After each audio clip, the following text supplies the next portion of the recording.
Halo pemirsa, apa kabar? Sorotan Dunia hadir kembali menemani Anda dengan berbagai informasi peristiwa dan isu global dari berbagai belahan dunia. Bersama saya Dea Manik, inilah Sorotan Dunia selengkapnya. Pemirsa, kita awali informasi dari Senat Argentina yang memberikan persetujuan awal terhadap reformasi ketenagakerjaan kontroversial yang diusulkan oleh Presiden Javier Milei. Keputusan ini menjadi langkah penting dalam agenda ekonomi Milei meski disertai aksi protes besar dan bentrokan antara demonstran buruh dengan pihak keamanan di Buenos Aires, Argentina.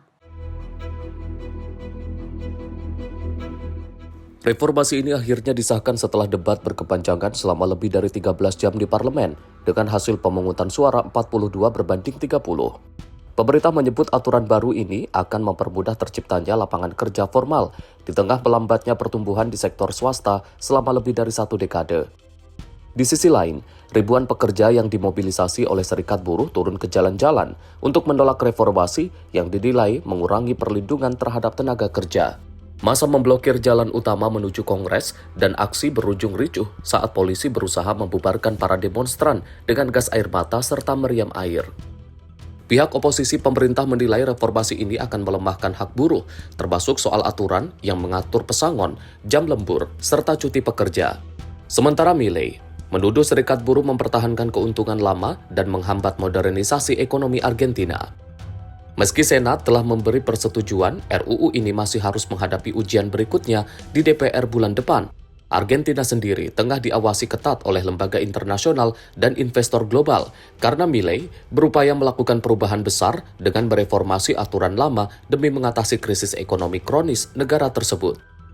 Tim redaksi Sinpo TV melaporkan.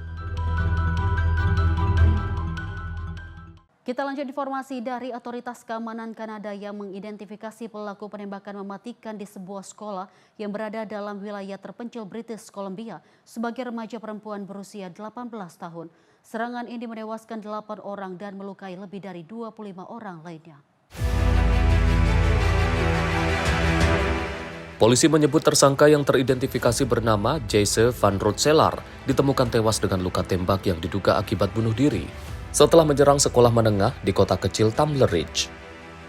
Sebelum menyerang sekolah, pelaku diduga terlebih dahulu membunuh ibunya dan saudara tirinya di rumah keluarganya sendiri. Polisi menyatakan pelaku memiliki riwayat kontak dengan petugas terkait masalah kesehatan mental. Sejumlah korban tewas termasuk seorang guru berusia 39 tahun dan 5 siswa berusia 12 hingga 13 tahun. Sebagian korban ditemukan di perpustakaan sekolah, tempat para siswa berlindung saat kejadian serangan tersebut. Perdana Menteri Kanada Mark Carney menyerukan bela sungkawa nasional dan memerintahkan bendera di gedung pemerintah dikibarkan setengah tiang selama 7 hari masa berkabung. Penembakan ini menjadi serangan paling mematikan di Kanada sejak tragedi Nova Scotia tahun 2020. Sekolah di daerah itu ditutup untuk sementara dan komunitas setempat menggelar doa serta membangun memorial untuk mengenang para korban. Tim redaksi Sinpo TV melaporkan.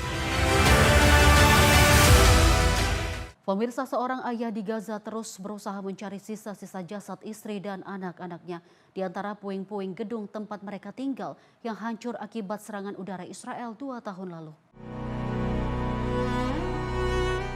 Pria yang bernama Mahmud Hamad kehilangan istrinya yang sedang hamil 9 bulan serta kelima anak mereka saat serangan menghantam gedung tempat tinggal mereka di lingkungan Sabra, Gaza City. Sebagian besar korban masih tertimbun di bawah reruntuhan dan selama perang evakuasi nyaris mustahil dilakukan. Setelah pulih dari luka-luka pasca serangan, Hamad kembali ke puing rumahnya dan mulai menggali sendiri karena tim penyelamat tidak memiliki peralatan berat untuk membersihkan reruntuhan. Selama berbulan-bulan, ia mengumpulkan fragmen tulang kecil termasuk yang diduga milik bayi perempuannya yang belum sempat lahir. Kementerian Kesehatan Gaza memperkirakan sekitar 8.000 orang masih terkubur di bawah puing-puing bangunan yang hancur sejak gencatan senjata Oktober lalu. Upaya pengangkatan jenazah meningkat, namun masih terhambat kurangnya alat berat pendukung dikarenakan pembatasan yang dilakukan. PBB menyebut lebih dari 80% bangunan di Gaza rusak atau hancur, meninggalkan puluhan juta ton puing-puing bangunan. Bagi Hamad, menemukan keluarganya adalah satu-satunya cara untuk menutup luka dan memberikan pemakaman yang pantas bagi keluarganya. Tim redaksi Sinpo TV melaporkan. Pasca penangkapan Presiden Maduro, Amerika Serikat terus memperkuat peran di sektor minyak Venezuela setelah melonggarkan sanksi dan mendorong investasi asing.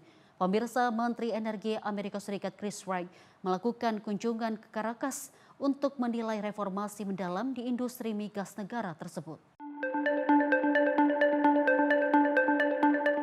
Menteri Energi Amerika Serikat Chris Wright tiba di Venezuela pada Rabu untuk menilai langsung kondisi industri minyak di negara itu. Wright bertemu Presiden sementara Delcy Rodriguez di Istana Miraflores, Caracas dalam kunjungan selama 3 hari. Kedatangan ini menegaskan pengaruh kuat Washington dalam upaya membangkitkan sektor energi Venezuela yang selama bertahun-tahun terpuruk. Kunjungan tersebut terjadi setelah pemerintah Donald Trump mulai melonggarkan sanksi terhadap Venezuela dan memberi ruang bagi perusahaan asing untuk beroperasi di negara tersebut. Pemerintah Venezuela juga baru saja mengesahkan undang-undang yang melonggarkan kebijakan produksi dan penjualan minyak bagi investor swasta, serta mengakhiri dominasi PDVSA. Wright menyebut reformasi ini sebagai langkah ke arah yang benar, namun belum sepenuhnya cukup untuk menarik investasi besar-besaran. Setelah pertemuannya dengan Presiden Venezuela, Wright dijadwalkan meninjau langsung lapangan minyak dan bertemu para eksekutif energi dalam upaya memperkuat agenda energi baru antara kedua negara. Tim redaksi Sinpo TV melaporkan.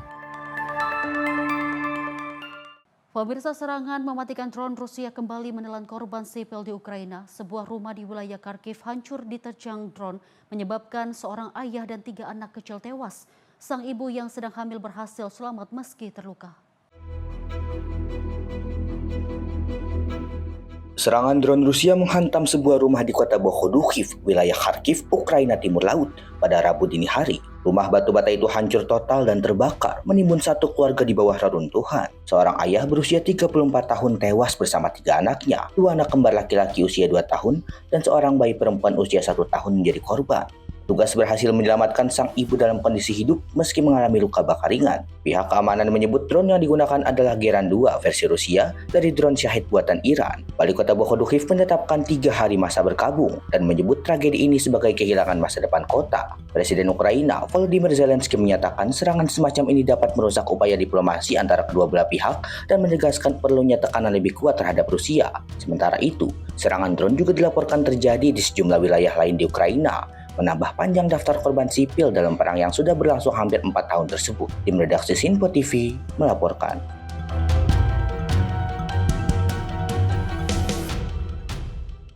Pemirsa, Presiden Amerika Serikat Donald Trump kembali menolak meminta maaf setelah mengunggah video bernada rasis yang menggambarkan Barack dan Michelle Obama sebagai primata.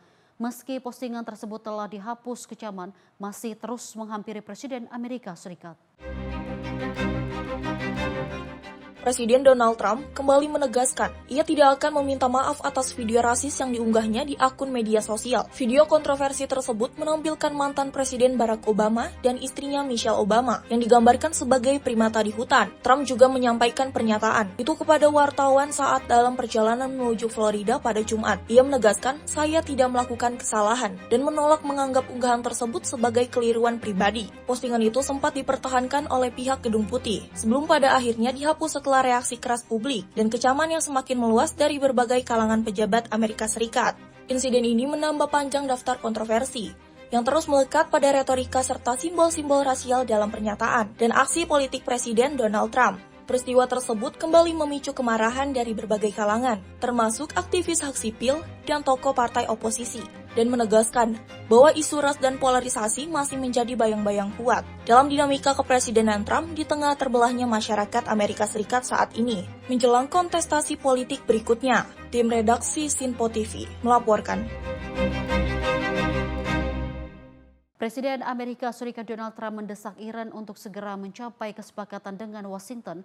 Trump menyatakan kesepakatan diperlukan untuk menghindari hasil yang ia sebut akan menjadi traumatis. Pernyataan ini disampaikannya setelah pertemuan dengan Perdana Menteri Israel Benjamin Netanyahu.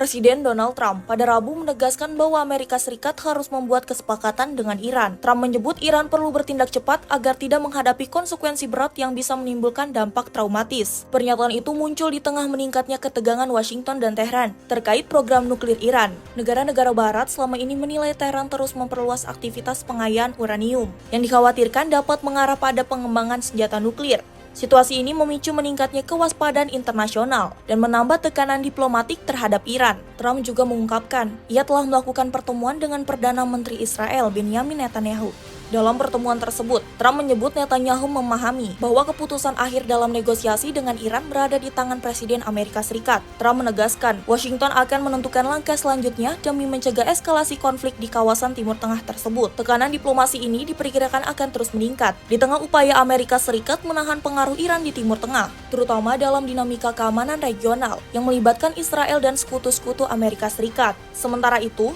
komunitas internasional terus mendorong solusi damai melalui jalur negosiasi untuk mencegah konfrontasi militer lebih luas yang dapat mengguncang stabilitas global. Tim redaksi Sinpo TV melaporkan. Kita lanjut informasi dari survei terbaru EV North yang menunjukkan sebagian besar warga Amerika Serikat menilai kebijakan Presiden Donald Trump telah terlalu jauh dalam mengerahkan agen imigrasi federal ke kota-kota besar. Pemirsa, kelompok pemilih independen pun kini semakin tidak nyaman dengan taktik penindakan yang dinilai terlalu agresif. Berdasarkan survei yang dilakukan, 60% warga di Amerika Serikat menyatakan Trump telah melampaui batas dengan mengirim agen imigrasi federal untuk melakukan operasi di berbagai kota-kota. Hasil survei EP North ini menunjukkan bahwa pendekatan Presiden Trump dalam isu imigrasi mulai menimbulkan kegelisahan di kalangan pemilih netral. Dalam laporan tersebut, sekitar 6 dari 10 pemilih independen menilai penggunaan agen federal dalam penertiban dan protes publik terlalu berlebihan. Sementara di sisi lain, dukungan terhadap Trump di isu imigrasi di kalangan independen turun tajam dari 37% pada Maret tahun lalu menjadi 23% dalam survei terbaru. Operasi penindak imigrasi di Minneapolis menjadi sorotan utama ketika ribuan agen bersenjata diturunkan untuk menangkap para imigran tanpa dokumen resmi. Operasi itu juga diwarnai bentrokan dengan demonstran dan menyisakan korban jiwa, termasuk 2 warga negara Amerika yang tewas akibat bentrokan tersebut. Meski basis pendukung Partai Republikan masih sangat mendukung langkah Trump ini, survei menunjukkan keunggulan Partai Republikan dalam isu imigrasi kini menyempit. Hanya 3 dari 10 warga Amerika Serikat percaya Republikan lebih mampu menangani imigrasi, dengan angka yang hampir sama untuk Partai Demokrat. Pengamat menilai, pergeseran sikap pemilih independen ini dapat menjadi sinyal peringatan bagi Trump dan Partai Republikan menjelang musim pemilu paruh waktu yang semakin dekat.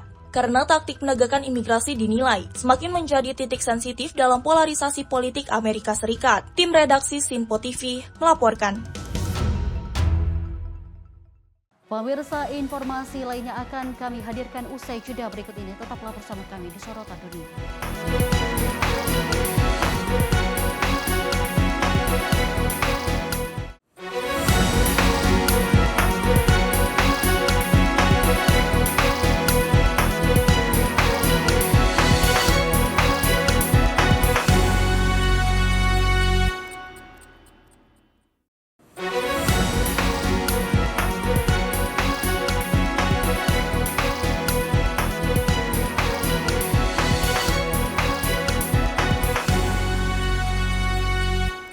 Terima kasih pemirsa, Anda kembali menyaksikan Sorotan Dunia bersama saya, Deo Manik, dan informasi kita lanjutkan kembali.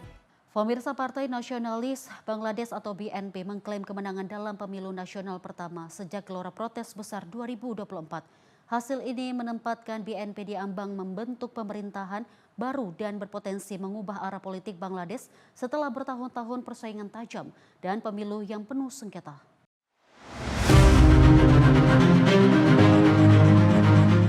BNP menyatakan telah mengamankan cukup kursi untuk meraih mayoritas suara di parlemen. Meski Komisi Pemilihan Umum Bangladesh belum merilis hasil akhir secara resmi, sejumlah media lokal melaporkan BNP telah melampaui ambang 151 kursi yang diperlukan untuk membentuk pemerintah sendiri. Pemilu ini menjadi pertama digelar sejak gerakan protes mahasiswa terjadi pada Juli 2024 yang berujung pada tumbangnya pemerintahan Perdana Menteri Sheikh Hasina. Banyak pihak menilai pemilu ini sebagai ujian besar untuk memulihkan kepercayaan publik terhadap demokrasi di Bangladesh. BNP dipimpin oleh Tariq Rahman, tokoh berusia 60 tahun yang baru kembali ke Bangladesh pada Desember lalu. Setelah 17 tahun hidup dalam pengasingan di London, Rahman menyuruhkan para pendukungnya untuk tidak melakukan perayaan berlebihan dan sebaliknya mengajak untuk menggelar doa bersama. Sementara itu, aliansi 11 partai yang dipimpin Jamaat Islami muncul sebagai kekuatan oposisi utama dengan perolehan puluhan kursi. Namun, partai itu menyampaikan keberatan atas keterlambatan pengumuman dan hasil muncul di sejumlah daerah yang dinilai tidak biasa. Pemilu berlangsung di bawah pengamanan ketat, dengan tingkat partisipasi pemilih mencapai hampir 60%. Lebih dari 127 juta warga terdaftar sebagai pemilih, termasuk 5 juta pemilih pemula. Sejumlah negara turut menyampaikan ucapan selamat, termasuk Amerika Serikat dan China, yang menyebut kemenangan BNP sebagai momen bersejarah. India dan Pakistan juga mengatakan harapan untuk memperkuat hubungan bilateral dengan pemerintah baru yang terbentuk. Kemenangan BNP ini menandai babak baru di peta politik Bangladesh. Di tengah harapan publik akan adanya reformasi, serta kekhawatiran atas bangkitnya polarisasi dan kekerasan politik, tim redaksi Sinpo TV melaporkan.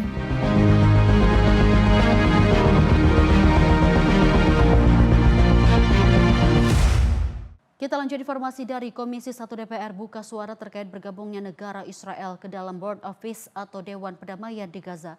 Wakil Ketua Komisi 1 DPR Dev Laksono menilai bergabungnya Israel akan membuat Indonesia bisa semakin memahami pergerakan dari Israel.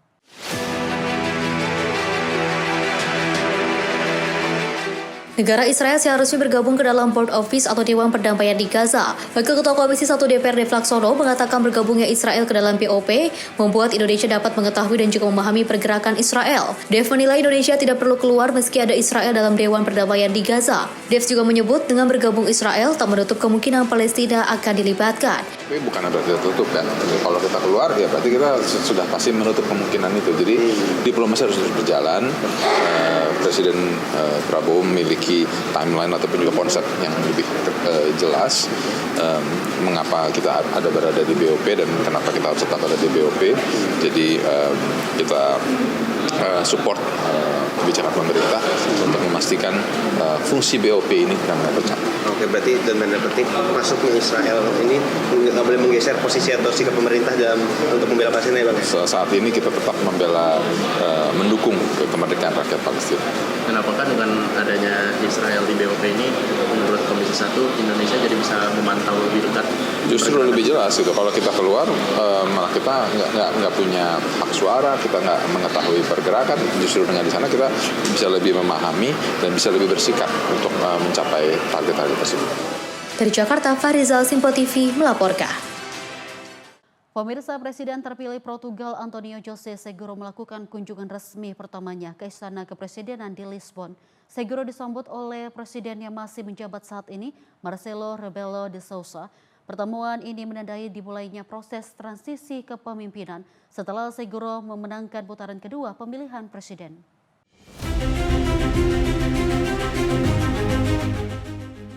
Antonio José Seguro, Presiden terpilih Portugal, bertemu dengan Presiden Marcelo Rebelo de Sousa pada Senin. Pertemuan berlangsung di Istana Kepresidenan Lisbon, sehari setelah Seguro memenangkan putaran kedua pemilu pemilihan presiden. Seguro disambut hangat oleh Rebelo de Sousa dalam momen simbolis yang menandai awal transisi kepemimpinan di Portugal. Kedua tokoh terlihat berjabat tangan dan berbincang di halaman istana, menunjukkan komitmen untuk menjaga proses peralihan kekuasaan berjalan damai dan tertib. Transisi seperti ini sangat penting untuk menjaga stabilitas politik nasional di tengah kondisi ekonomi yang masih bergejolak serta tekanan sosial yang meningkat di berbagai wilayah. Presiden terpilih saat ini diharapkan segera menyusun prioritas pemerintahannya, termasuk dalam bidang reformasi kebijakan publik, hubungan dengan Uni Eropa, serta strategi menghadapi inflasi dari biaya hidup yang melonjak. Pertemuan dengan presiden yang masih menjabat ini juga menjadi langkah awal bagi Seguro untuk memperkuat konsolidasi politik menjelang pelantikan resmi dalam beberapa pekan ke depan. Dengan peralihan kepemimpinan yang berlangsung damai, Portugal bersiap memasuki era baru di bawah kepemimpinan terpilih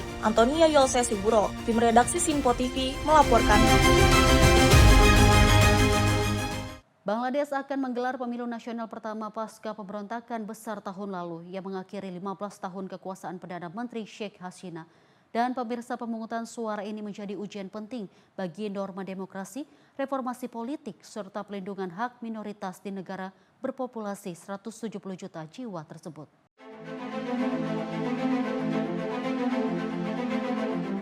Lebih dari 127 warga Bangladesh akan memberikan suara pada Kamis dalam pemiluan nasional yang disebut sebagai agenda paling krusial dalam satu dekade terakhir. Ini menjadi pemilu pertama sejak pemberontakan massal tahun lalu yang menumbangkan kekuasaan Sheikh Hasina setelah 15 tahun berkuasa. Transisi politik di Bangladesh saat ini diawasi pemerintah sementara yang dipimpin peraih Nobel Perdamaian Muhammad Yunus. Yunus berjanji pemilu akan berlangsung secara bebas, adil, dan damai. Hampir 2.000 kandidat bersaing untuk memperebutkan kursi parlemen di dalam negeri. Untuk pertama kalinya, warga Bangladesh di luar negeri juga dapat ikut memilih melalui sistem pos. Langkah ini diharapkan memperluas partisipasi politik di kalangan diaspora. Sekitar 500 pengamat internasional dari berbagai penjuru dunia akan memantau proses jalannya pemilu kali ini. Referendum reformasi politik turut digelar, termasuk usul batas masa jabatan Perdana Menteri dan penguatan pengawasan terhadap kekuatan eksekutif. Peta politik Bangladesh yang berubah secara drastis setelah Partai Liga Awami dilarang ikut pemilu. BNP kini menjadi unggulan teratas, namun tantangan datang dari koalisi Islamis. Di tengah kekhawatiran meningkatnya intimidasi terhadap minoritas, menjadi pemilu ini ujian besar bagi masa depan demokrasi Bangladesh. Tim redaksi Sinpo TV melaporkan. Pemerintah Indonesia kembali menegaskan komitmennya dalam mendukung perdamaian di Palestina. Pemerintah tengah mempersiapkan ribuan personel TNI untuk dikirim sebagai bagian dari pasukan perdamaian dunia di jalur Gaza. Komitmen Indonesia dalam respon konflik kemanusiaan di jalur Gaza memasuki babak baru. Pemerintah melalui Menteri Sekretaris Negara Prasetyo Hadi menanggapi isu terkait rencana pengiriman ribuan personil TNI ke wilayah konflik tersebut. Menurut Prasetyo, angka 8.000 personil yang sempat beredar hanyalah bagian dari estimasi awal. Dalam rencana yang lebih besar, Indonesia bahkan menyiapkan hingga 20.000 personil TNI yang siap diterjunkan jika kesepakatan internasional telah dicapai. Ditemui di kawasan Gambir, Jakarta Pusat pada Selasa sore, Prasetyo menjelaskan bahwa kesiapan personil terus dimatangkan oleh jajaran terkait. Meski demikian, pemerintah masih menunggu hasil perundingan teknis di tingkat global terkait lokasi spesifik penempatan pasukan. Kita baru mempersiapkan diri aja, kalau sewaktu-waktu sudah kita kesepakatan dan kita harus mengirim pasukan perdamaian, tentu itu sebagai sebuah komitmen itu akan kita lakukan. Dan yang pasti adalah berkenaan dengan masalah BOP serta dengan seluruh turunan teknisnya, itu kan ini kan bagian dari komitmen bangsa kita. Tentu komitmen pertama kan kita menghendaki pengakuan kemerdekaan kepada bangsa Palestina. Yang kedua, bagaimana kita melakukan upaya untuk bisa membantu masyarakat di Gaza. Makanya kemudian kita, Indonesia, beserta dengan 7 negara Muslim yang lain, memutuskan untuk bergabung di World of Peace tersebut. Setidaknya itu kita berharap akan mengurangi eskalasi konflik yang ada di Gaza, sehingga saudara-saudara kita terkurangi penderitaannya. Dan sekarang proses tersebut, bantuan-bantuan makanan bisa masuk. Di sisi lain, langkah diplomasi Indonesia juga semakin intens. Presiden Prabowo Subianto dikabarkan telah menerima undangan untuk menghadiri konferensi tingkat tinggi atau KTT Board of Peace Dewan Perdamaian Gaza yang pertama di Amerika Serikat. Pertemuan tingkat tinggi tersebut dijadwalkan berlangsung pada 19 Februari mendatang. Kehadiran Presiden Prabowo dalam forum ini dinilai sangat strategis, mengingat posisi Indonesia sebagai salah satu negara dengan pasukan perdamaian terbesar di dunia. Dari Jakarta, Riswanto Ahmad, Sinpo TV melaporkan. Kita lanjut informasi dari pasukan Amerika Serikat yang menahan sebuah kapal tanker minyak di Samudra Hindia pada Senin. Kapal bernama Aquila II itu dicegat sekitar 200 mil laut dari pantai Oman dalam operasi militer yang disebut untuk menegakkan sanksi.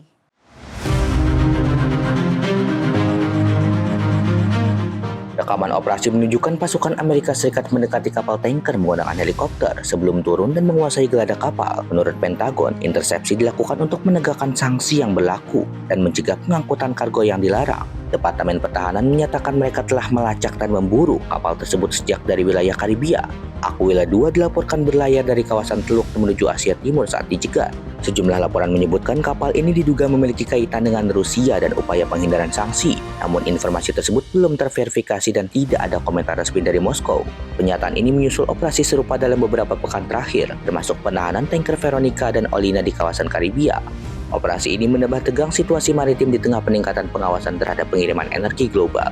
Tim redaksi Sinpo TV melaporkan. Presiden Amerika Serikat Donald Trump menyebut Presiden Kolombia Gustavo Petro sebagai sosok yang luar biasa. Pujian tersebut disampaikan setelah pertemuan hampir 2 jam di Gedung Putih, sebuah perubahan sikap yang tajam dari ketegangan keras kedua pemimpin beberapa pekan terakhir.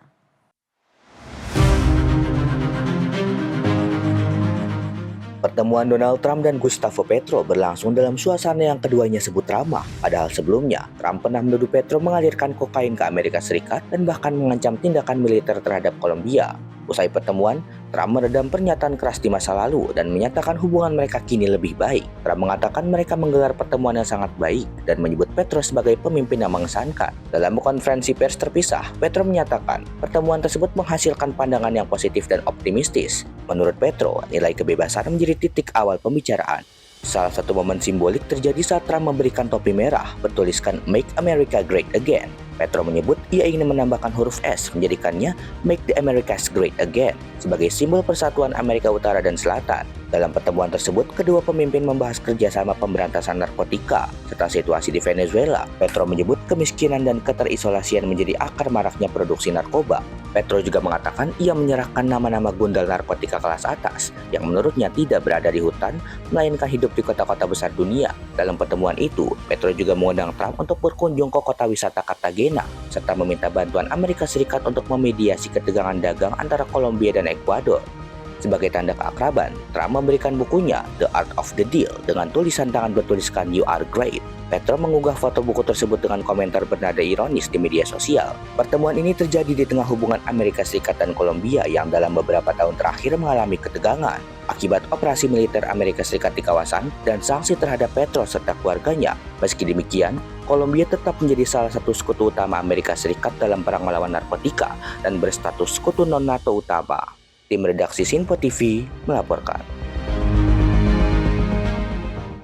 Presiden Amerika Serikat Donald Trump menandatangani RUU pendanaan pemerintah senilai 1.200 triliun dolar. Keputusan ini mengakhiri shutdown parsial pemerintah federal yang dimulai akhir pekan lalu. Namun keserakahan politik di Kongres belum berakhir karena pendanaan keamanan dalam negeri hanya disetujui untuk 2 pekan ke depan.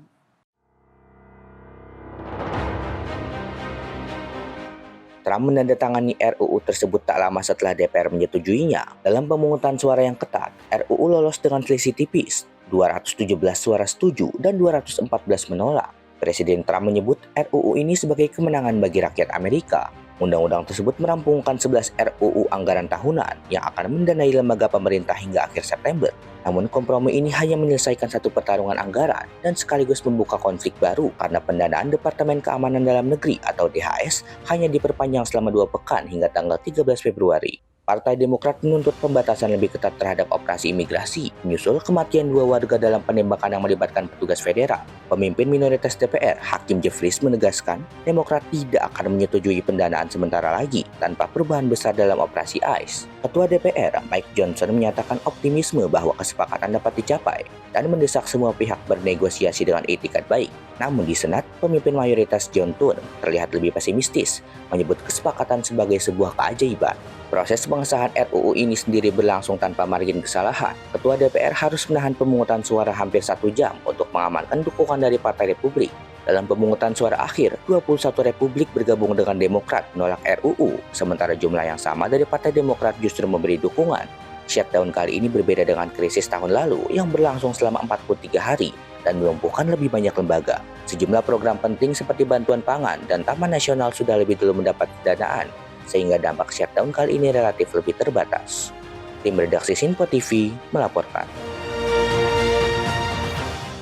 Pemirsa, Presiden Donald Trump kembali menuai kontroversi setelah sebuah postingan video di media sosialnya menampilkan gambar rasis mantan Presiden Barack Obama dan Michelle Obama digambarkan sebagai primata. Postingan tersebut memicu desakan cepat dari kubu GOP untuk segera dihapus dan menjadi momen yang tak biasa di mana Trump dikritik terbuka oleh partainya sendiri.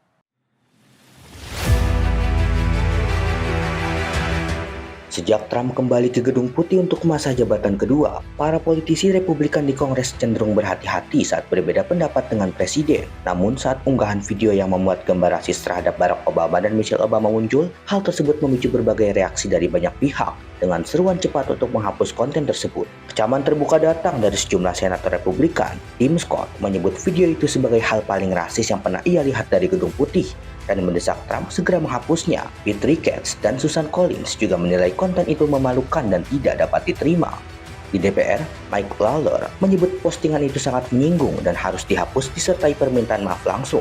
Meski video akhirnya diturunkan, kritik dari kubu Republikan terus berlanjut menunjukkan keretakan hubungan di dalam partai. Namun sejumlah sekutu dekat Trump justru membela presiden. Aktivis sayap kanan, Laula Lumber, menyerang politisi GOP yang mengkritik Trump. Sementara itu, Gedung Putih memberikan penjelasan yang berubah-ubah hingga menyebut unggahan itu terjadi karena kesalahan staf. Trump sendiri menolak meminta maaf secara langsung dan mengaku tidak melihat bagian akhir video yang bermasalah. Sementara itu, para pendukung Obama ramai mengutuk unggahan tersebut. Skandal ini menambah tekanan politik terhadap Trump di tengah polarisasi nasional yang semakin tajam. Tim redaksi Sinpo TV melaporkan. Pemirsa, ribuan pengunjuk rasa anti pemerintah di Albania bentrok dengan polisi dalam demonstrasi di ibu kota Tirana yang menuntut Perdana Menteri Edi Rama mengundurkan diri dari jabatannya. Polisi anti huru-hara menembakkan gas air mata dan meriam air setelah demonstran melemparkan bom molotov dan suar api ke arah pihak keamanan. Bentrokan terjadi pada Selasa malam saat ribuan pendukung oposisi turun ke jalan di pusat ibu kota Albania, Tirana. Polisi menyatakan sedikitnya 16 orang dirawat di rumah sakit akibat luka bakar dan cedera, sementara 13 demonstran ditangkap pihak keamanan. Protes dipicu oleh tuduhan korupsi yang menyeret Wakil Perdana Menteri Belinda Baluku yang diduga mencampuri proyek pengadaan publik untuk menguntungkan perusahaan tertentu. Jaksa anti korupsi menuntut agar kekebalan hukum Baluku dicabut agar ia bisa diadili. Namun pemerintah Rama menolak desakan untuk memecatnya. Ini merupakan demonstrasi ketiga dalam beberapa bulan terakhir dengan tuntutan utama agar Perdana Menteri Edi Rama turun dari jabatan. Pemimpin Partai Demokrat Oposisi Sali Berisa menyebut aksi ini sebagai pemberontakan damai dan menuduh Rama mencederai sistem keadilan bagi warganya. Sementara itu, pengamat politik menilai protes ini kecil kemungkinannya membawa perubahan besar karena publik masih diliputi ketidakpercayaan terhadap elit politik lama. Albania yang berambisi bergabung dengan Uni Eropa pada tahun 2027 terus diawasi secara ketat oleh Brussels di tengah sorotan terhadap masalah korupsi yang semakin meluas. Tim redaksi Sinpo TV melaporkan. Pemirsa, sebuah penembakan mematikan terjadi di sekolah menengah di British Columbia, Kanada. Insiden ini menyebabkan 10 orang tewas, termasuk terduga pelaku dan puluhan lainnya luka-luka. Otoritas Kanada menyatakan 8 orang tewas dalam penembakan di Tumbler Bridge Secondary School. Polisi meyakini seorang perempuan menjadi terduga penembak dan ditemukan meninggal dengan luka akibat melukai diri sendiri. 2 korban lainnya juga ditemukan tak bernyawa di sebuah rumah di dekat lokasi yang diduga terkait dengan serangan tersebut. Lebih dari 25 orang dilaporkan terluka, 2 diantaranya dalam kondisi kritis. Perdana Menteri British Columbia David Eby menyebut polisi tiba di sekolah dalam waktu 2 menit. Jumlah korban terus bertambah saat 1 orang meninggal dalam perjalanan ke rumah sakit. Perdana Menteri Kanada Mark Carney menyampaikan duka mendalam dan memuji keberanian petugas pertama di lokasi. Ia juga menunda perjalanan resmi ke luar negeri pasca tragedi ini. Penembakan ini menjadi salah satu insiden paling mematikan di Kanada sejak tragedi Nova Scotia pada tahun 2020. Penyelidikan masih berlangsung untuk mengetahui motif dan hubungan pelaku dengan para korban. Tim redaksi Sinpo TV melaporkan. Pemirsa, informasi lainnya akan kami hadirkan usai jeda berikut ini. Tetaplah bersama kami di Sorotan Dunia.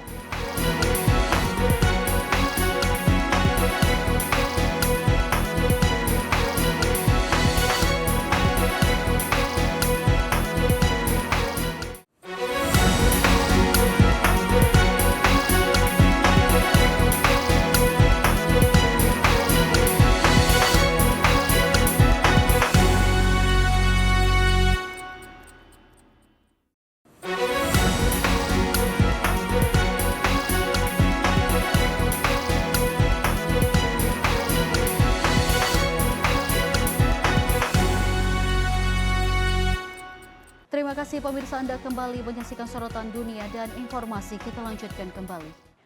Pemirsa, satu hari hilang usai diterkam buaya, WNA asal Papua Nugini bernama David, 21 tahun, ditemukan tewas di Sungai Tami, Kampung Moso, Distrik Muara Tami, Kota Jayapura, Papua. Korban ditemukan pada jarak sekitar 500 meter dari lokasi awal kejadian dalam keadaan tak bernyawa. David, 21 tahun, WNA asal Papua New Guinea, yang dilaporkan hilang setelah diterkam buaya di Sungai Tami, Kota Jayapura, Papua saat memancing, akhirnya ditemukan tim SAR gabungan. Korban ditemukan kurang lebih 500 meter dari lokasi kejadian dalam keadaan meninggal dunia, dengan luka gigitan pada beberapa bagian tubuh pada Rabu 11 Februari 2026. Setelah ditemukan, korban dievakuasi ke Puskesmas Kou, kemudian dibawa ke Rumah Sakit Bayangkara. Sebelumnya korban dilaporkan hilang pada Selasa siang 10 Februari 2026. Saat itu korban bersama beberapa rekannya sedang memancing di Sungai Tami. Korban yang saat itu duduk di pinggir sungai tiba-tiba diterkam buaya dan diseret ke dalam sungai.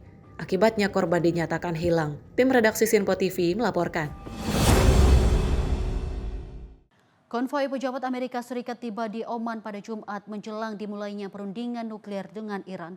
Pembicaraan ini digelar di tengah ketegangan memuncak di kawasan Timur Tengah setelah konflik militer besar yang melibatkan Iran dan Israel pada bulan Juni tahun lalu. Konvoi diduga membawa delegasi Amerika terlihat memasuki sebuah istana di pinggiran Muscat, ibu kota Oman, dekat Bandara Internasional Oman. Salah satu kendaraan diketahui mengibarkan bendera Amerika. Sebelumnya, rombongan Menteri Luar Negeri Iran Abbas Araghchi juga telah tiba di lokasi. Media negara Iran menyebut Araghchi bertemu Menlu Oman Bard al-Busaidi sebagai tuan rumah dan juga mediator pembicaraan dengan Amerika Serikat. Perundingan ini menjadi langkah baru setelah diplomasi sebelumnya gagal akibat perang 12 hari antara Israel dan Irak. Amerika Serikat sempat melancarkan serangan ke fasilitas nuklir Iran yang diduga merusak infrastruktur pengayaan uranium milik Iran. Pemerintah Trump juga menilai Iran saat ini berada dalam posisi paling lemah sejak revolusi Islam tahun 1979. Namun negara-negara Teluk mewaspadai serangan militer baru dapat memicu perang regional dan juga mengganggu stabilitas di Selat Hormuz. Hingga menjelang dimulainya perundingan, detail peserta dan juga ruang lingkup negosiasi masih belum jelas. Iran menegaskan pembicaraan hanya akan berfokus pada program nuklir, sementara Amerika menuntut isu rudal balistik dan juga dukungan Iran terhadap kelompok militan juga masuk dalam agenda pembicaraan. Tim redaksi Sinpo TV melaporkan. Kita lanjut informasi dari Partai Konservatif Bum Jaita yang dipimpin Perdana Menteri Anutin Karnarivako unggul dalam pemilu umum Thailand. Hasil sementara menunjukkan Bum Jaita meraih hampir 200 kursi, namun masih belum cukup untuk membentuk pemerintahan sendiri. Pemirsa, koalisi diperkirakan akan menjadi kunci dalam penentuan Perdana Menteri berikutnya.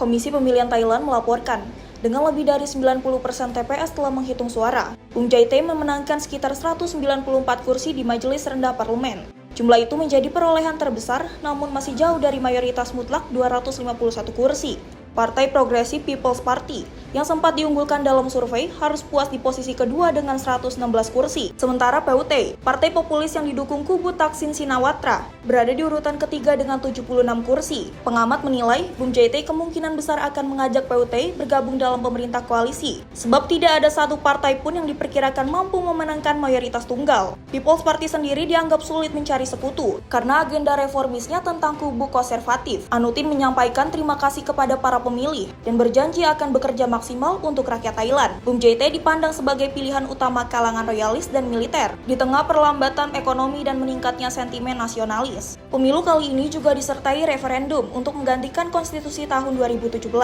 Hasil sementara menunjukkan mayoritas pemilih setuju agar parlemen memulai proses penyusunan piagam baru. Kelompok pro-demokrasi menilai langkah ini penting untuk mengurangi pengaruh militer serta lembaga-lembaga yang tidak dipilih langsung oleh rakyat. Tim redaksi Sinpo TV melaporkan. Pemirsa, tim darurat Lebanon diterjunkan ke kawasan Bab al-Tabaneh, Tripoli, Lebanon Utara setelah sedikitnya 9 orang tewas dan sejumlah lainnya terluka akibat runtuhnya 2 bangunan bertingkat. 2 pekan sebelumnya insiden serupa terjadi di lingkungan Al-Quba. Rekaman video menunjukkan petugas penyelamatan kendaraan darurat beroperasi di lokasi kejadian. Sejumlah korban luka dievakuasi menggunakan ambulans ke rumah sakit terdekat. Seorang warga setempat, Tamer Adib, menyebut 2 bangunan 5 lantai yang roboh telah mengalami retak parah dan tidak pernah diperbaiki. Ia menilai banyak bangunan di Tripoli dalam kondisi rapuh dan membutuhkan renovasi segera. Media lokal melaporkan, Presiden Lebanon, Joseph Aoun memerintahkan seluruh tim darurat untuk dimobilisasi. 2 pekan sebelumnya, insiden serupa terjadi di lingkungan Al-Qubba. Tripoli diketahui menghadapi masalah banyaknya bangunan tua dan tidak layak huni. Tim redaksi Sinpo TV melaporkan. Pemirsa, otoritas Amerika Serikat menyelidiki dugaan laboratorium biologi yang ditemukan di sebuah rumah di Las Vegas, Nevada. Pihak berwenang menyebut temuan ini terkait dengan pemilik biolab ilegal di Ridley, California yang pernah ditangkap pada tahun 2023. Meski demikian, otoritas menegaskan saat ini tidak ada ancaman terhadap keselamatan publik. Kepolisian Las Vegas menyatakan petugas SWAT melakukan penggeledahan sebuah rumah di wilayah timur kota Las Vegas pada Sabtu lalu. Penggeledahan dilakukan setelah polisi menerima informasi adanya dugaan laboratorium biologi di dalam rumah tersebut. Dalam operasi ini, 1 orang yang merupakan pengelola properti rumah tersebut diamankan oleh petugas. Hingga saat ini, belum ada informasi mengenai tuduhan atau pasal yang dikenakan. Penyidik menemukan bukti berupa dugaan material biologi, diantaranya kulkas yang berisi botol-botol kecil dengan cairan yang belum diketahui isinya. Sheriff Las Vegas, Kevin McMahill, menyatakan rumah tersebut dimiliki oleh Jia Beizu.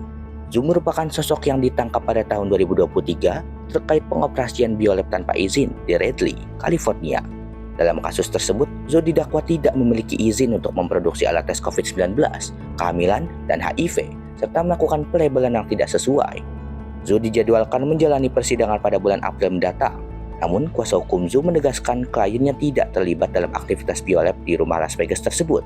Pengacara menyatakan Zhu telah berada dalam tahanan federal selama 3 tahun terakhir. Dalam proses penggeledahan, petugas menerapkan langkah keamanan khusus. Polisi menggunakan robot untuk memeriksa rumah dan melakukan pengambilan sampel udara. Tim hazmat diterjunkan untuk mengeluarkan barang-barang dari dalam rumah. Otoritas menegaskan hasil pemeriksaan sementara menunjukkan tidak ada ancaman terhadap masyarakat. Penyelidikan masih berlanjut untuk menentukan jenis material dan aktivitas yang terjadi di dalam rumah tersebut. Tim redaksi melaporkan. Pemirsa, tentara dan kepolisian Kolombia melancarkan operasi militer terpadu di wilayah Catatumbo. Operasi menargetkan kelompok gerilya Tentara Pembebasan Nasional serta kelompok disiden FARC. Operasi ini digelar sehari setelah pertemuan Presiden. Komando Tentara dan Kepolisian Kolombia melakukan operasi militer berskala besar di kawasan Catatumbo, Provinsi Norte de Santander. Wilayah ini dikenal sebagai salah satu daerah rawan keamanan di perbatasan Kolombia dan Venezuela. Panglima Angkatan Bersenjata Kolombia, Jenderal Hugo Alejandro López Barreto menyatakan, operasi yang digelar merupakan operasi presisi tinggi. Operasi ini bertujuan melemahkan secara tegas kelompok bersenjata yang dinilai mengancam keselamatan warga sipil. Menurut pihak militer, dalam bentrokan yang terjadi 7 anggota ELN dilaporkan tewas, sementara 1 orang lainnya berhasil ditangkap oleh pasukan keamanan. Aparat juga menyita berbagai senjata api laras panjang dan pendek, amunisi, serta bahan peledak rakitan. Selain itu, sejumlah drone dan granat yang dimodifikasi untuk wahana udara tanpa awak atau UAV dilaporkan berhasil dimusnahkan. Operasi ini dilakukan di tengah upaya pemerintah Kolombia menekan aktivitas kelompok bersenjata ilegal, terutama yang terlibat dalam jaringan perdagangan narkotika di wilayah perbatasan. Sehari sebelum operasi, Presiden Gustavo Petro bertemu dengan Presiden Amerika Serikat Donald Trump di Washington. Dalam pertemuan tersebut, kedua negara sepakat meningkatkan kerjasama keamanan setelah beberapa bulan hubungan bilateral mengalami ketegangan. Pemerintah Kolombia menyatakan operasi keamanan akan terus dilanjutkan dengan tujuan menjaga stabilitas dan melindungi warga sipil di daerah rawan konflik. Tim redaksi Sinpo TV melaporkan. Kita lanjut informasi dari 9 tahanan Palestina termasuk seorang perempuan tiba di Rumah Sakit Syuhada Al-Aqsa di daerah Al-Balah, Gaza Tengah pada Selasa 3 Februari 2026 waktu setempat. Pembebasan ini dilakukan Israel seiring berlakunya fase kedua kesepakatan gencatan senjata. Rekaman video menunjukkan kendaraan yang membawa para tahanan melintasi kerumunan warga. Iring-iringan kendaraan tersebut dikawal oleh mobil Komite Internasional Palang Merah. Setelah tiba di rumah sakit, para tahanan menjalani pemeriksaan medis. Keluarga kemudian bergegas memeluk para tahanan dan menunjukkan foto untuk memastikan identitas anggota keluarga mereka. Salah satu tahanan yang dibebaskan, Ayat Afana, meluapkan kegembiraannya saat bertemu kembali dengan keluarganya. Ia menyebut tidak pernah memeluk ibunya selama 20 tahun terakhir. Tahanan lain Nidal Al-Astal menyatakan kesedihannya setelah dideportasi ke Gaza. Ia menyebut istri dan anak-anaknya saat ini berada di tepi barat atau West Bank. Sementara juru bicara ICRC di Gaza, Amani Al-Naw, menyatakan organisasinya memfasilitasi pemindahan 9 tahanan Palestina. Pemindahan dilakukan dari perintasan Karam Abu Salem menuju Rumah Sakit Syuhada Al-Aqsa di Dair Al-Bahla. Tim ICRC yang juga membantu para tahanan untuk kembali terhubung dengan keluarga mereka. Media Palestina merilis daftar 9 tahanan yang dibebaskan. Daftar tersebut mencakup nama, usia, serta lokasi penahanan masing-masing tahanan. Hingga saat berita ini diturunkan, pihak Israel belum memberikan pernyataan resmi terkait pembebasan tersebut. Sebelumnya pada Januari, utusan khusus Timur Tengah, Steve Witkoff, mengumumkan dimulainya fase kedua rencana perdamaian Gaza. Fase ini mencakup peralihan dari gencatan senjata menuju perlucutan senjata, pembentukan administrasi teknokrat, serta rekonstruksi dan pembukaan kembali perlintasan Rafah. Tim redaksi Sinpo TV melaporkan. Pemirsa, sejumlah biksu Buddha menyelesaikan aksi perjalanan panjang Walk for Peace selama 15 pekan dengan finish di Washington DC. Aksi ini menarik perhatian warga dari berbagai penjuru Amerika Serikat yang datang untuk menyambut dan memberikan dukungan.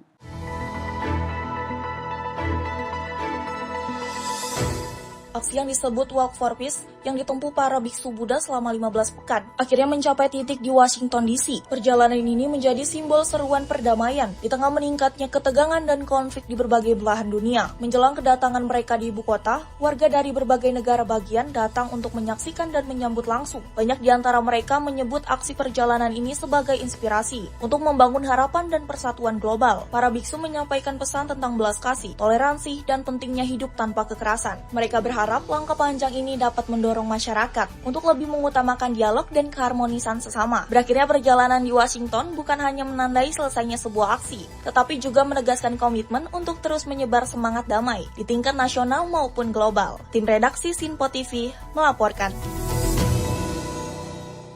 Kita lanjut informasi dari Wakil Presiden Amerika Serikat J.D. Vance menutup kunjungan resmi di Armenia pada Senin waktu setempat. Kunjungan ini menjadi momen perdana bagi Wakil Presiden Amerika Serikat ke negara tersebut. Vance kemudian melanjutkan misi diplomasi ke Azerbaijan. James David Vance mengakhiri kunjungan resminya di Armenia setelah serangkaian pertemuan dengan para pemimpin negara. Lawatan ini dipandang sebagai momen bersejarah karena selama ini belum pernah ada presiden atau wakil presiden Amerika Serikat yang berkunjung ke Armenia sebelumnya. Sesudah meninggalkan ibu kota Yerevan, Vance dijadwalkan menuju Azerbaijan. Kunjungan lanjutan ini bertujuan untuk memperkuat upaya diplomasi kawasan serta membangun proses perdamaian di wilayah Kaukasus Selatan. Washington menilai stabilitas regional menjadi kunci di tengah hubungan Armenia dan Azerbaijan yang masih sangat rapuh pasca konflik berkepanjangan. Amerika Serikat berupaya mendorong dialog dan kerjasama demi mencegah ketegangan baru tercipta. Perjalanan resmi Vance ini menegaskan peran diplomasi Amerika Serikat dalam mendukung keamanan dan perdamaian di salah satu kawasan strategis antara Eropa dan Asia tersebut. Tim redaksi Sinpo TV melaporkan. Pemirsa, Iran kembali memperluas penindakan terhadap suara kritis reformis setelah gelombang protes nasional yang menewaskan ribuan orang. Kali ini aparat keamanan menargetkan tokoh-tokoh reformis dalam langkah yang disebut sebagai upaya membungkam oposisi di tengah tekanan negosiasi nuklir dan ancaman militer Amerika Serikat. Media di Iran melaporkan pasukan keamanan telah menangkap sejumlah figur penting dari gerakan reformis yang selama ini berupaya mendorong perubahan dari dalam sistem Republik Islam Iran. Di antara yang ditahan termasuk Azhar Mansuri, Ketua Front Reformis Iran, serta bekas diplomat Mohsen Aminzadeh yang pernah menjabat di era Presiden Reformis Muhammad Khatami. Seorang tokoh lain, Ebrahim Asgharzadeh, juga ikut ditahan. Dia dikenal sebagai pemimpin mahasiswa yang terlibat dalam penyerbuan Kedutaan Besar Amerika Serikat tahun 1979.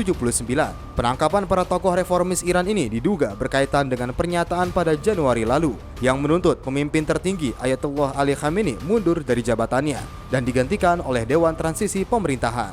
Jaksa Teheran menuduh mereka mengorganisir aktivitas yang dinilai mengganggu stabilitas politik dan sosial di saat Iran menghadapi tekanan dari Amerika Serikat dan Israel. Situasi semakin memanas setelah peraih Nobel Perdamaian Narges Mohammadi dijatuhi vonis baru dengan tambahan hukuman lebih dari 7 tahun penjara. Pengamat menilai rezim Iran kini berupaya menutup rapat setiap celah perlawanan politik di dalam negeri.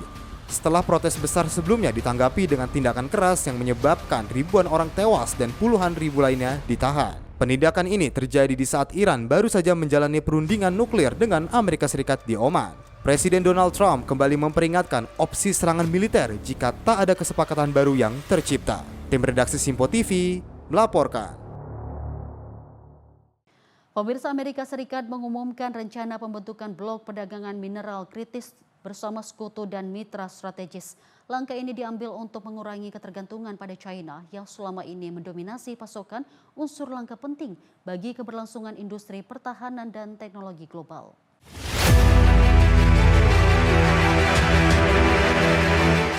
Amerika Serikat di bawah pemerintahan Presiden Donald Trump mengumumkan rencana membentuk blok perdagangan mineral kritis bersama negara sekutu dan mitra. Inisiatif ini ditujukan untuk melawan dominasi besar China atas pasokan unsur-unsur penting bagi produk teknologi dan militer.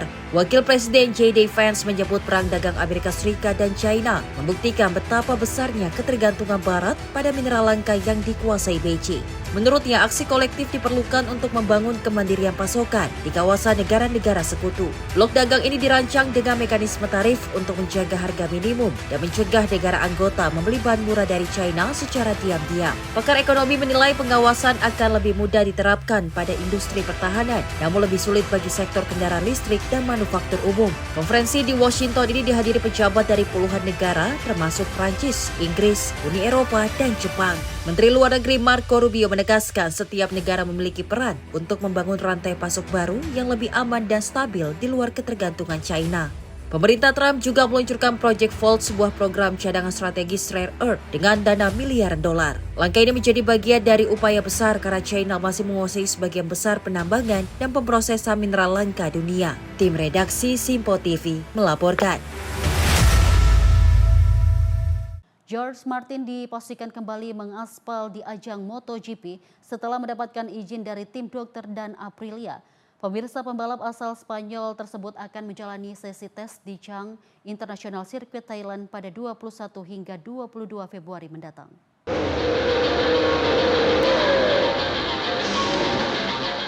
George Martin bersiap kembali ke lintasan setelah menjalani musim 2025 yang berat. Sepanjang musim tersebut, Martin mengalami 3 kecelakaan serius. Masing-masing terjadi saat tes pramusim di Sepang, GP Qatar, dan sprint race GP Jepang. Rentetan insiden itu memaksa Martin menjalani serangkaian pemulihan dan operasi. Kini, pembalap yang dijuluki Martinator itu dijadwalkan turun dalam sesi tes MotoGP di Chang International Circuit Thailand pada 21 hingga 22 Februari 2026. Ia mendapatkan lampu hijau dari tim dokter setelah menyelesaikan operasi terakhir pada akhir Januari 2026. Meski demikian, pembalap asal Spanyol itu masih harus melalui pemeriksaan lanjutan oleh tim medis FIM guna memperoleh izin resmi sebelum turun di lintasan. Pada musim 2025, Martin hanya tampil dalam 7 balapan dan mengumpulkan 34 poin. Ia gagal mempertahankan gelar juara dunia yang diraihnya pada musim 2024. Sebelumnya, Martin menyatakan bahwa prioritas utamanya adalah kembali ke kondisi fisik 100% sebelum memulai musim 2026 bersama Aprilia Racing yang menjadi tahun keduanya memperkuat tim pabrikan asal Italia tersebut. Tim redaksi Simpo TV melaporkan. Kita lanjut informasi dari kursi panas Premier League kembali memakan korban. Kali ini Nottingham Forest resmi memecat Sean Dyche pada 12 Februari 2026 menyusul hasil buruk yang membuat tim terperosok hingga dekat dengan zona degradasi. Pemirsa, ini menjadi pergantian pelatih ketiga The Forest dalam 6 bulan terakhir.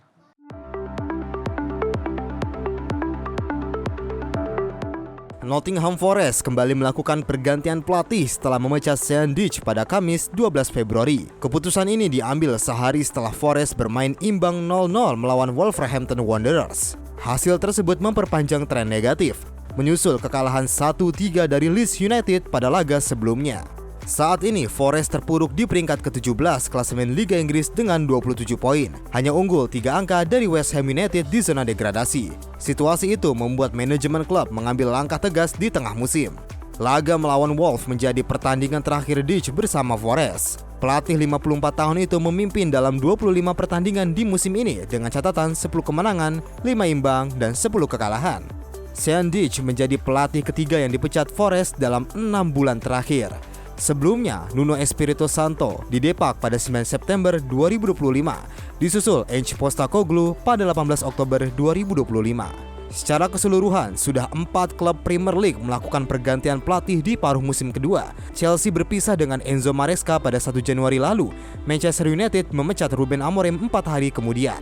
Tottenham mendesak Thomas Frank pergi. Dan terakhir, Sandwich dari City Ground. Tim redaksi Simpo TV melaporkan. Pemirsa, informasi tadi mengakhiri perjumpaan kita di Sorotan Dunia hari ini. Saya Deo Mandik mewakili kru yang bertugas pamit. Terima kasih atas kebersamaan Anda. Sampai jumpa.